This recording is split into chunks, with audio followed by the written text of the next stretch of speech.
Provincial Interagency Task Force Chief Dr. Jerry P. Kalingasan nga ana-ana sa Code Red status ang 8 ka Misamis Oriental Provincial Hospitals kun MOPH.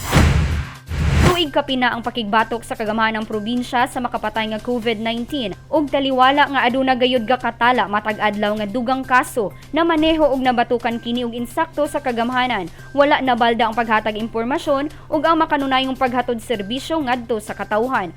Ning padayon ang pagsaka sa COVID-19 sa Rehiyon 10, labi na sa kasikbit nga dakbayan ug mga lalawigan, apektado og lakip ang Misamis Oriental ug subay niini anaa nagihapon sa Code Red status ang MOPH. Matod ni PIATF Chief Dr. Kalingasan atol sa ika-70 nga sinimanang pagpakayab sa nasudnong bandila sa Kapitolyo Provincial pinaagi sa virtual ni adtong adlawng Lunes, Agosto 16, 2021 nga pasabot sa Code Red status nga wala nay kabutangan sa pasyente sa matag balay tambalanan kung asa daghan na sab ang nataptan sa mga frontliners.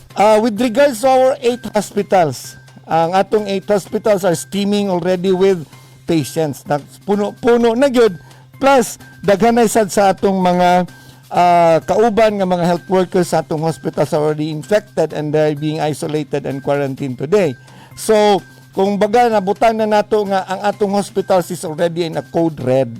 Gipasabot sab niini nga kung ang balay tambalanan ubos pa sa Code Blue, nagpasabot kini nga aduna pay kabutangan sa mga pasyente samtang ang Code White nagpasabot nga libre pa kaayo ang balay tambalanan nga mudawat og mga pasyente. Gipaabot sab ni PIATF Chief sa iyang report ang uwahing datos sa nagpositibo sa COVID-19 sa lalawigan, kundiin sa uwahing ihap mikabat na sa 1,321. Ang aktibong kaso sa tibok lalawigan nga sa kinatibukan moabot na ngadto sa 8,765 ka mga kaso sukad sa pagsugod sa pandemya. Taliwala nga nagpadayon ang pagsaka sa ihap sa kaso. Madasigon gihapon si Dr. Kalingasan sa pagpahibalo, paghangyo sa tanang misamis nun nga pabiling sundon ang magipatuman nga mga hustong gabayan. There's still hope.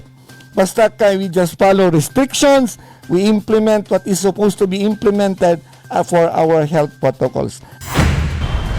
Hugot nga gipatuman sa lalawigan sa Misamis Oriental ang mga insaktong lakang aron nga hingpit mabatukan ang makamatay nga sakit nga hatod sa coronavirus.